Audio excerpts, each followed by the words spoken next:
students, welcome back to your social science class. Today we will be doing Civics chapter number 2, Pillars of Democracy.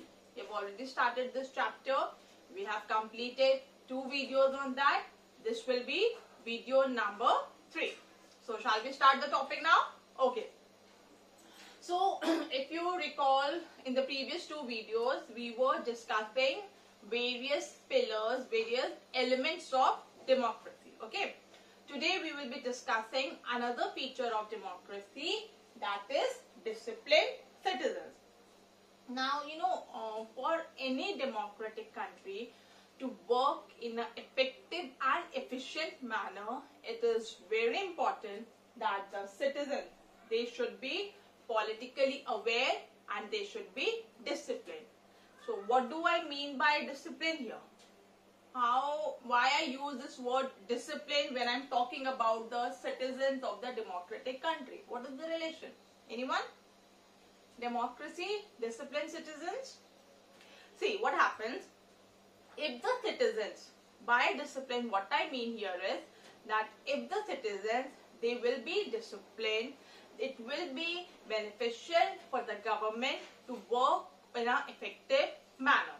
Now, to explain the discipline among citizens, we will focus on these 3 points. Okay. First one, citizens should be aware of their rights and duties. By this I mean, they should be willing to fight for their rights. They should know, okay, this is my right. No one can deny my right.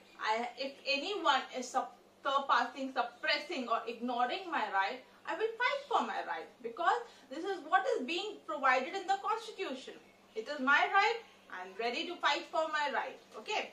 So they should be willing to fight for their right. On the same way, they should be willing to follow all the duties that are being responsible or that are being necessary for a citizen to be responsible. Rights and duties, they go hand in hand. Okay. It's not that, okay, you have the right, you will do this. But what about the duties? You have certain duties also towards a country. So there should be a balance between rights and duties. Now, one or the two should not be more or less. There should be equality in that. Citizens, they should be willing to fight for their rights. They should be willing to perform their duties. Then only they will be called as disciplined citizens. So understood this point? Rights and duties, willing to fight for the rights and willing to perform the duties. Now my other point is, people should bring persuasion to bring about change. There are 2 terms. Just look here. One is persuasion. Other one is coercion. Do you know the difference between persuasion and coercion? Do you know the meaning of them? The persuasion means when we persuade others, when we influence others to bring certain change. For example, my friend is not interested in particular thing. So what I will do, I will try to persuade him by telling all the merits and demerits of that particular thing, so that he can make up his mind. Okay, I think I was wrong. That place, for example, there is a place he don't want to go. So I will try to influence him. I will try to persuade him that these are the features or these are some sightseeing places. These are some merits of that place. You should definitely go and see.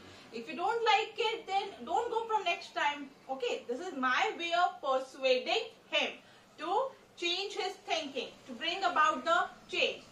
Coercion, in a simple language, I mean is forcefully. Okay, I'm not trying to persuade you. I'm forcing you. No, you have to do this. You have to do this. I'm telling you, you have to do it. I'm not suggesting my views. I'm not asking your views. It is my compulsion that I'm telling you, do it right now. That is coercion. So this thing does not work in a democratic country. Okay, you cannot forcefully ask the citizens to do something. However, persuasion is very important. That is to persuade them to do a particular thing or to bring about a change. Clear? Now my third point is, for disciplined citizens, people should respect the view of others. This I have told you from the very first day when we begin this chapter, democracy, that when we live in a democratic country, we all have the freedom to speak. It's not necessary that we all will be agreeing to one point. Suppose in our class, like I choose one topic, okay, and I will say, okay, let's discuss on this topic, let's pour out our feelings on this topic, what are our views on this particular thing.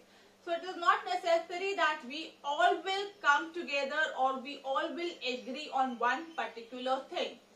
Everyone, if a class is of 40 students, each one of you will have your different views and you will be expressing your view.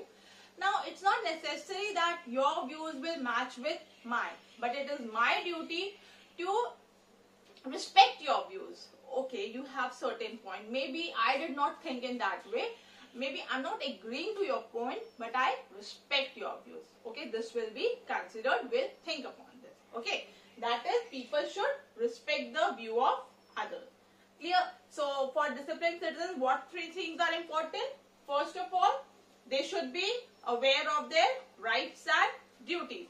Secondly, they should use persuasion, not coercion, to bring the change.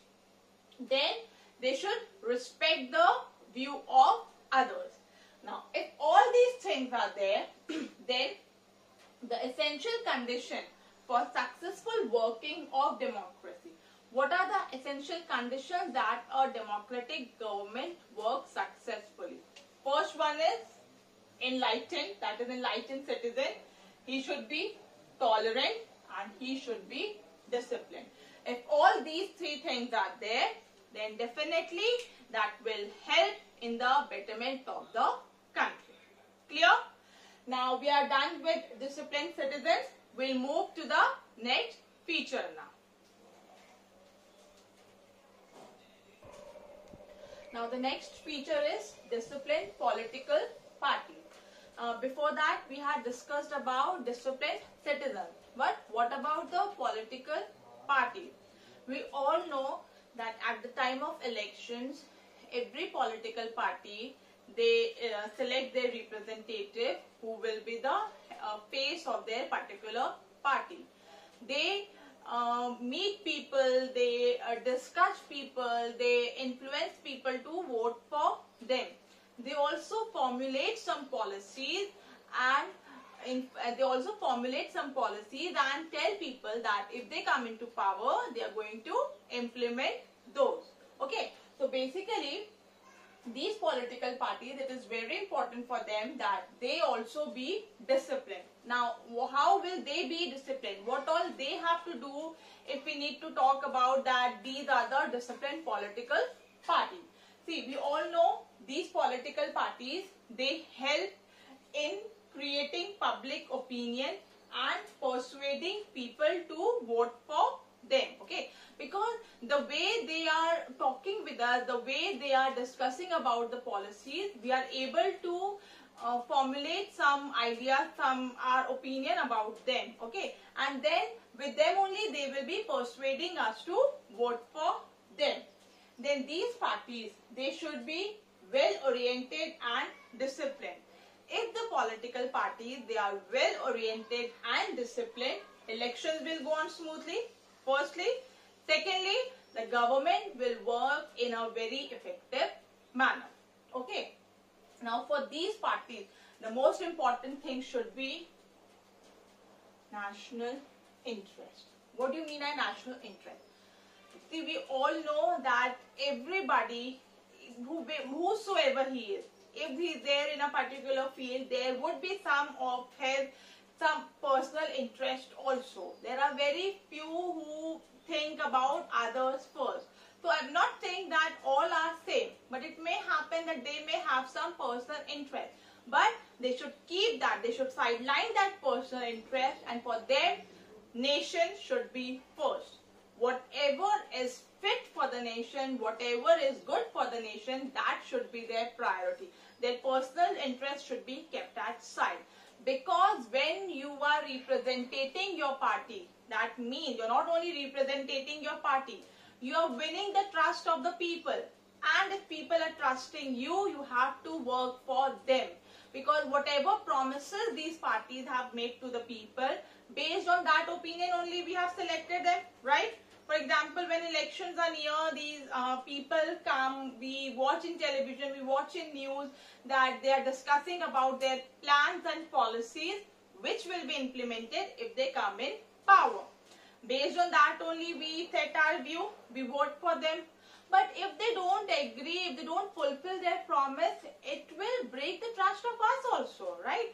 So for them, nation should be the priority. They should keep the national interest at the top and their personal interest away. Okay? And national integration should be the goal of all parties.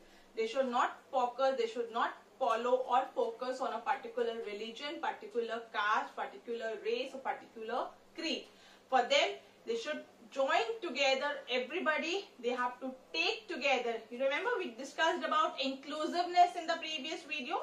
So they should include everybody and then they should walk forward. By walk forward, I don't mean we are carrying everybody and we are walking.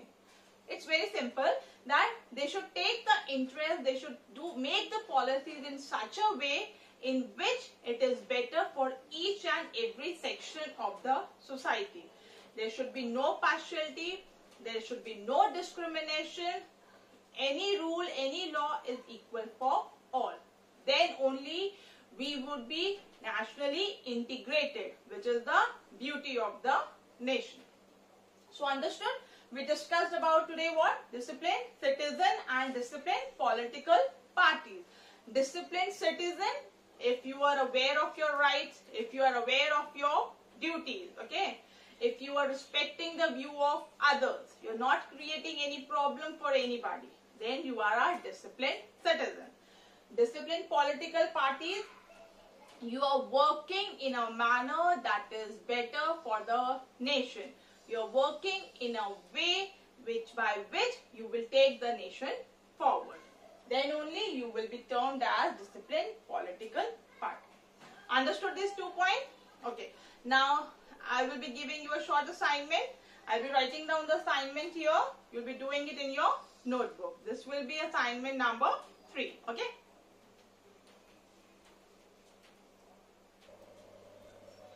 So, this will be your assignment number 3. Write down question number 1. How can we say that citizens of the country are disciplined? Okay, you need to write those points which proves or which describes that the citizens of the country are disciplined. Second one is fill in the blanks. You need to write which is the essence of democracy. Okay, you need to write with one word. If you have gone through the video properly, you will get the answer. Okay, dash is the essence of democracy. Question number 3. What should the political parties do for the efficient working of the government? Okay, so basically here you will write about the disciplined citizens. Here you will write about what are those steps which political parties should follow that they can be named as, or they can be called as disciplined political parties. Clear all these 3 questions? I have explained you what you have to do in that. Now please write down these questions in your copy. Write down assignment number 3. Do these questions in your notebook. Go through the video once again. And when you go through the video, please keep your book along with you.